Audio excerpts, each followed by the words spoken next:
ეს ის ადგილია, სადაც როგორც თბილისში, ისე მის საზღვრებს გარეთ კარგად ცნობილი პრომოუტერი ვანიკო თარხნიშვილი ცხოვრობს. თუმცა მისი ყოველდღიური ცხოვრების რიტმიდან გამომდინარე, აქ მას ყველაზე ნაკლებად შეხვდებით. სამაგიეროდ ნახავთ ყველგან. ყველაზე ხმაურიან ღონისძიებებზე, რომელთა ორგანიზატორი უმეტეს შემთხვევაში თვითონაა, ასევე მეგობრების წრეებსა და საღამოებზე. მოკლედ იგი ყველგან მიღებულია. დილა ცნობილ პრომოუტერთან ასე იწყება. დილაობით მიყვარს ხოლმე კლასიკის შარტმა დილაობით და ძალიან მიყვარს ბახი, მაგრამ აი დილაობით არაცა მაღალ ხმაზე კლასიკა, რაც მაგარ მუღამში მოყევხარ პარალელურად დილაობით თავ ყველა ტელევიზორსაც გამო ორი ტელევიზორი. ორივე დიდ ხმაზე და ავტომატურად ინფორმაცია შეგდიოდეს რა თავში რო არ უყურო ევრონიუს თავ ხოლმე. ვანიკო თარხნიშვილის ანგარიშზე ჩარიცხული მისივე ორგანიზებული ღონისძიებების რიცხვი დიდი ხანია 100 გადასცდა. მათგან სამამულო მაყურებლისთვის ყველაზე კარგად ნაცნობი მაკა ასათიანის სახელთან დაკავშირებული როგორც საკლუბო, ისე საპოდიუმო მოვლენებია. ამ ყველაფერში ერთ-ერთი ყველაზე შთამბეჭდავი რამდენიმე წლის წინ პანკისის მისადგომებთან ჩატარებული ასათიანის ყველაზე სანახაობითი და გახმაურებული ჩვენება. მოკლედ ვანიკო თარხნიშვილის პრომოუტერად ფორმირება სწორედ კომპანია მაკა ასათიანის ბაზაზე მოხდა. როცა გადაწყვიტა მაკამ თავისი ბრენდის ჩამოყალიბება შექმნა დამიკავშირდა და რამოდენიმე შეხვედრის მერე გადავწყვეტეთ და უბრალოდ ეს რა იყო იცი ეს არ იყო კონტრაქტი რომ მე ამას გაიკეთებ შენ ეს იყო გუნდი ჩამოყალიბდა გუნდი სადაც მივიღებ მე და ყველა პრაქტიკა შოუბიზნეს მე შეხება არ ქონდა და არც კი მეგონა რომ მე არც მინდო სრულიც არ ქონდა არანაირი პრომოუტერობის ჩემი ეს show businesses art presenting-ის ტიპად დაბადება გახდა მან და ეხლა ეს თავისთავად არ მაგასათენის დამსახურება ნუ ამის ბაზაზე მოხდა ეს ყველაფერი. რამდენიმე წელია ვანიკო თარხნიშვილი დასავლეთის მიმართულებით ხშირ მისვლა-მოსვლას აწარმოებს. ამერიკაში დროებით მიგრირებულმა პრომოუტერმა არამხოლოდ დასავლური ყოფის თავისებურებანი აითვისა, არამედ საკუთარი პროფესიული შესაძლებლობების დემონსტრირებაც შეძლო. სულ სხვა სტილია რა ამერიკაში მუშაობის და ნუ ჩვენთან ხარ? ვარ. 3-2 კვირა ჩემი ჩვენ და კი. ოკეი. და შემოდის ეს ხოსე დომინგეს სადაც სხვადასხვა ეხა ჩამოვა ნოემბერში თბილისში მოდის და მეუბნება რომ აი სამ კვირაში არის ვაშინგტონის მერმა უნდა დააჯილდოს ვიღაცები და შენ ჩაიბარე ამის PR უზრუნველყოფა. მიუხედავად იმისა რომ სამი კვირის თავი შენ ჩვენთან არ იქნება, მაგრამ გაამზადო მთელი რომ დაუკავშირო აი მთელი ჩვენი მასმედიის ტელეფონები ამბები და ჩაიბარე. ანუ რას გვიგვი უკვე PR მენეჯერი ხდები. არც მეკითხება ვიცი, არ ვიცი, მაგრამ მიდგომარია ეგეთი. საერთოდ კი დასავლეთმა ამ შემთხვევაში ევროპა, უფრო კონკრეტულად კი გერმანიამ მის ცხოვრებაში დიდი როლი შეასრულა. ევროპაში მოხვედრილთა უმეტესობის მსგავსად თარხნიშვილიც აღიარებს, რომ იქ თავისუფლება მაინც სხვანაირად ესმით. ძალიან ბევრი რამე შემძინა მე გერმანიაში, ხო 4 წელიწადი რო ცხოვრობდი. და მე სულ ვიძახი რომ ჩამოდი 180 გრადუსით სხვა სოფხედულ, მაგრამ ეს შემძინა არა ტიპაში ჩემში ხა.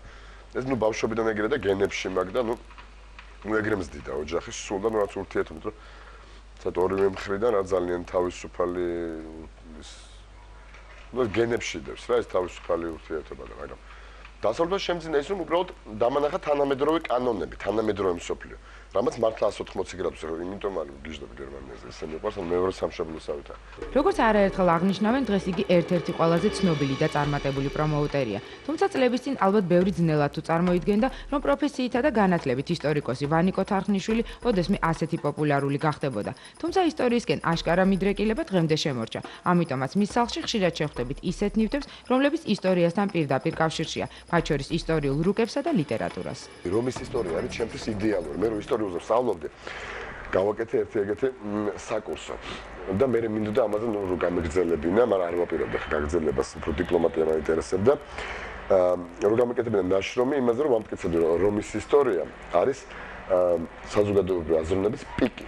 და დღევანდელი ყველაზე განვითარებული ქვეყანა ამერიკა ზუსტად იგივე სისტემით, კი ტექნოლოგიურად სულ სხვა დონე არის პროგრესი, მაგრამ აი მენტალურად მიდის იმ პიკისკენ, რაც რომმა მიაღწია და უგიჟდები მაგ ისტორიას. უამრავი წიგნი მაქვს რომზე და უამრავი რაღაცები. ყველა პრომოუტერის მსგავსად მასაც აქვს წმინდა პროფესიული თავისებურებები. მათ შორის ერთ-ერთი ყველაზე ცნობილი თვისება ის გახლავთ, რომ ნებისმიერ დროს შეუძლია დაგიყოლიოთ იმ იდეაზე, რომელიც უეცრად დაებადება და დარწმუნებული იყავით, რომ ამ იდეას არა მხოლოდ მენებთ, არამედ მის განხორციელებაზეც დაეთანხმებით. მოკლედ მას ზუსტად აქვს ჩამოყალიბებული შეთავაზების ფორმა. კარგი და ცუდი არის უამრავი, თორე როგორ მიაწოდებ ეს არის.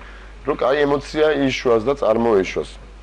ეგ არის ხოლმე, ანუ თუ ემოციურად დატვირთვა არ არის ხოლმე, აი მე არ მოვწოს ხოლმე, მე მაგას ვქო წარუმატებლად. არის ისეთი შემთხვევებიც, როდესაც მას რამეზე საყვედურობენ. ამ მხრივ ვანიკო თახნიშვილი ყველაზე მეტად ქართული ენის მიმართ ცოდავს და ეს ცოდვა თბილისელებისთვის ძალიან კარგად არის ცნობილი. მის ლექსიკონში ისეთი რაოდენობითაა უცხოური სიტყვები, რომ ეს პრომოუტერისთვის უკვე სამარკო ნიშნადაც კი იქცა. ბოლომ წლებია სულ მემუქრებოდნენ ლევან ღვინჯელიადი. და რამდენიმე დღის წინ გავიცანი ბატონი ლევანი და როგორ გამიხარდა, იცი რომ გავიცი, ფანტასტიკური პიროვნება არის. მე როგორ დავახლოვდით ამ სამდღეს უთხარი ბატონ ლევან მეთქი, იცით, ბოლო წლებია სულ თქვენით მაშინებდნენ მეთქი, რომ აი ერთხელაც იქნება და შემოგივა ზარი ლევან ღვინჯელიაზე, მაგრამ შემოვიდა ზარი, ძალიან მეგობრული, და ეს პრობლემა არ არის. მოკლედ მას საოცრად სწრაფად ებადება სრულიად წარმოუდგენელი იდეები. ახლა მაყურებელი მის სერიოზულ მეტამორფოზას იხილავს, რომელიც ვანიკო თახნიშვილმა ლინგვისტიკის მიმართულებით ინფორმატორთან საუბრისას სრულიად მოულოდნელად განიცადა. მე არა ვარ აი ვთქვა და ქართული არ იცის ტიპმა და არ ეკერკება ქართული. პირიქით შედარებაც არ არის, მაგრამ ამ სლენგის გამო არ ხმარო ხშირად ძირძო, კი არა თქვა საჭირო ქართულ სიტყვებს. აი ამ წამს მოვიდედი, აი ახლა უკვე პატრონებად მოვიდედი და ახლა ყველა ვარიანტი დავუკავშირებ ბატონებას და შევთავაზებ ჩემს ვიჯილეს გულს ბატონებას, ჩემს თავს იმაში რომ აი ყველას როგორია რომ მე სლენგი და სუპერ გაფუჭებული ენა და ასე შემდეგ. აი მოდი ჩემს მაგალითზე, ჩემს აი как подопытный кролик აი ეგრე დავიწყოთ პრომოუშენი ქართული ენის თქო. მიუხედავად იმისა, რომ სახლში არც თუ დიდ დროს ატარებს, მასთან სტუმრობისას არა მხოლოდ გემრიელ ყავას, არამედ თუ გაგიმართლათ მის მიერვე მომზადებულ კერძებსაც გასინჯავთ. ისე კი თუ კარგად დააკვირდებით, შესაძლოა ვანიკო თახნიშვილის პერსონაჟში სერიოზული გურმანიც კი ამოიცნოთ. ვის რაფერი ჭიქა უნდა? ჩვენ გვაქვს ესე იგი თეთრი ჭიქები, წითელი, ლურჯი, ხედით, ბავარიის ხედით, ავსტრიის ვენის ხედით. ვენის ხედით. მოხარ მოვიტყუა. კი, არა, ვენეციის ხედით მაქვს უკვე.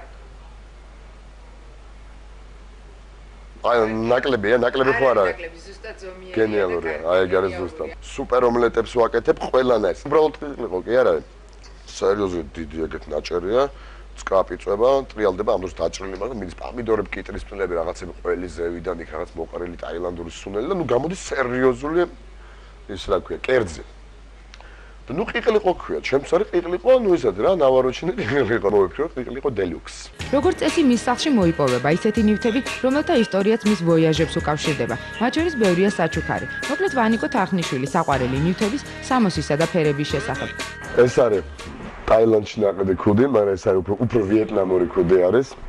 აი ეს ქუდი არის ძალიან საინტერესო.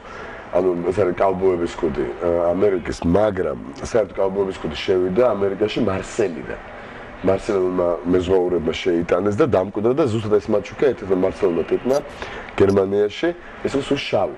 ანუ ეს არის ზუსტად ის ამერიკული კაუბოური ქუდის და ქუდების სერიის ბაბუა ყველას. ეს ნუ რა თქმა უნდა ეს არის ლონდონის პოლიციელის ქუდი, ლონდონიდან ჩამოვიტანე. აი, სუპერ არხი. სნეთ თქვენი არხი და მაგრა გამიხარდა ჯერეთი რომ ამხელა პაუზის მერე რომ გავიდე, იმიტომ რომ ეს არის ნუ ყველაზე მეტი კომპლიმენტი რაც მეთქვია ამ არხის, იმიტომ რომ ძალიან მაგარი გუნდი არის.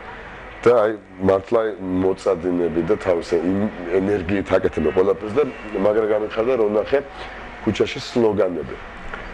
ბილბორდებზე მოძებნე მაესტრო, ხო? იდეალური სლოგანია და მეც ეგრევე მეთქვი ყველაფერი გავა, ეგრევე უნდა მოვძებნო. და ბოლოს მისი პორტრეტის კიდევ ერთი საინტერესო შტრიხი. თუ კი ვანიკო თახნიშვილის პერსონისთვის ზუსტი განმარტების მოძიება დაგჭირდათ, გვერწმუნდეთ ყველაზე უკეთ განსაზღვრება მობილური ადამიანი გამოგადგებათ, რადგან მისთვის უმოქმედობა სრულიად წარმოუდგენელია. ისვენებს მაშინ, როცა მოძრაობს და მუშაობს.